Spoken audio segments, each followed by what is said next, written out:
वृंदावन की एक गोपी रोज दूध दही बेचने मथुरा जाती थी। एक दिन ब्रज में एक संत आए, गोपी भी कथा सुनने गई। संत कथा में कह रहे थे, भगवान के नाम की बड़ी महिमा है, नाम से बड़े बड़े संकट भी टल जाते हैं।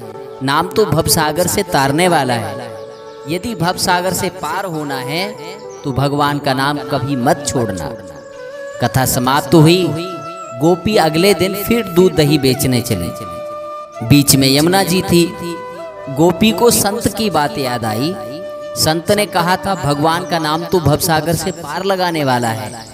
जिस भगवान का नाम भवसागर से पार लगा सकता है, तो क्या उन्हीं भगवान का नाम मुझे साधारण सी नदी से पार नहीं लगा सकता? ऐसा सोचकर गोपी ने मन में भगवान के नाम का आश्रय लिया। भोली भाली गोपी यमुना जी की ओर आगे बढ़ गई। अब जैसे ही यमुना जी में पैर रखा तो लगा मानो जमीन पर चल रही है, और ऐसे ही सारी नदी पार कर गई। पार पहुंचकर बड़ी प्रसन्न हुई और मन में सोचने लगी कि संत ने तो ये बड़ा अच्छा तरीका बताया पार जाने का। रोज रोज नाविक को भी पैसे नहीं देने पड़ेंगे। एक दिन गोपी ने सोचा कि संत ने मेरा इतना भला किया, मुझे उन्हें भोजन पर बुलाना चाहिए। अगले दिन गोपी जब दही बेचने गई, तब संत से घर में भोजन करने को कहा। संत तैयार हो गए। अब बीच में फिर यमुना नदी आई।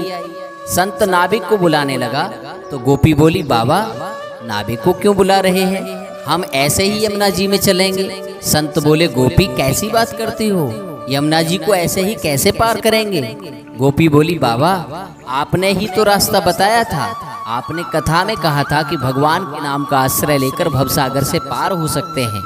तो मैंने सोचा, जब भवसागर से पार हो सकते हैं तो यमुना जी से पार क्यों नहीं हो सकते, और मैं ऐसा ही करने लगी। इसलिए मुझे अब नाव की जरूरत नहीं पड़ती। बाबा संत को विश्वास नहीं हुआ। बोले, गोपी तू पहले चल, मैं तुम्हारे पीछे पीछे आता हूँ। गोपी ने भगवान के नाम का आश्रय लिया और जिस प्रकार रोज जाती थी वैसे ही यमुना जी को पार कर गई। अब जैसे ही संत ने यमुना जी में पैर रखा तो झपाक से पानी में गिर गए। संत को बड़ा आश्चर्य हुआ।